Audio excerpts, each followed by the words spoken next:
Hello friend, मेरी channel पे आप सबका स्वागत है। नमस्कार।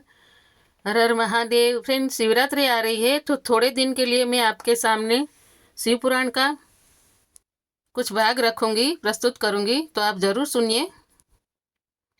एक बार सुमेरु पर्वत पर बैठे हुए ब्रह्मा जी के पास जाकर देवताओं ने उनसे अविनाशी तत्व बताने का अनुरोध किया। शिव जी की माया से मोहित ब्रह्मा जी उस तत्व को न जानते हुए भी इस प्रकार कहने लगे। मैं ही इस संसार को उत्पन्न करने वाला स्वयंभू अजन्मा एक हूँ। एकमात्र ईश्वर, अनादि भक्ति ब्रह्मा, घोर निरंजन आत्मा हूँ।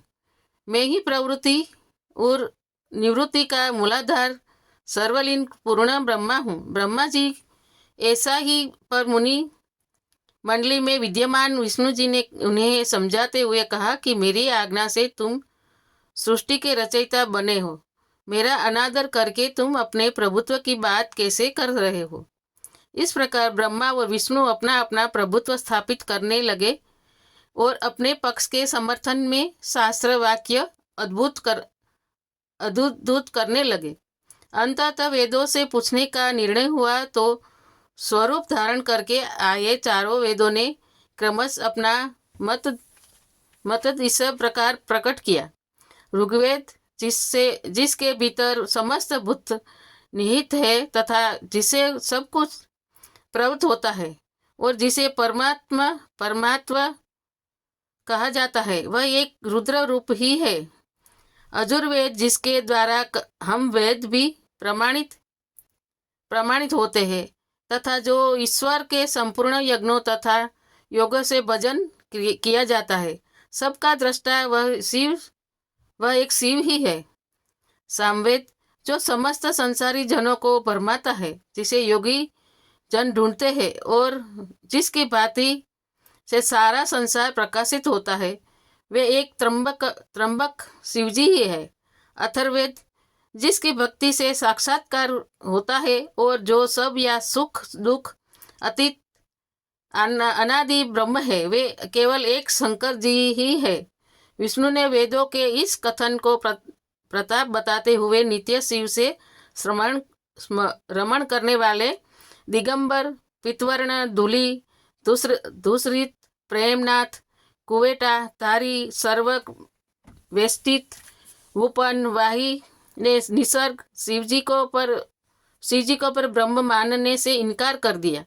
ब्रह्मा विष्णु विवाद को सुनकर ओंकार ने शिवजी की ज्योति नित्य और सनातन पर ब्रह्म बताया, परंतु फिर भी शिव माया से मोहित ब्रह्मा विष्णु की बुद्धि नहीं बदली।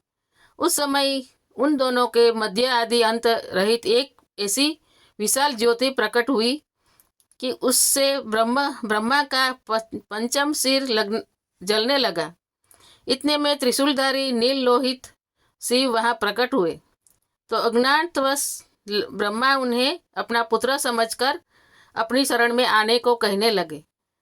ब्रह्मा की संपूर्ण बातें सुनकर शिवजी अत्यंत क्रुद्ध हुए और उन्होंने तत्काल भैरव को प्रकट कर उससे ब्रह्मा पर शासन करने का आदेश दिया। आज्ञा का पालन करते हुए भैरव ने अपनी बाईं उंगली के नखाग्र से ब्रह्मा जी का पंचम सिर काट डाला। भयभीत ब्रह्मा शतरुद्री का पाठ करते हुए शिवजी के शरण हुए।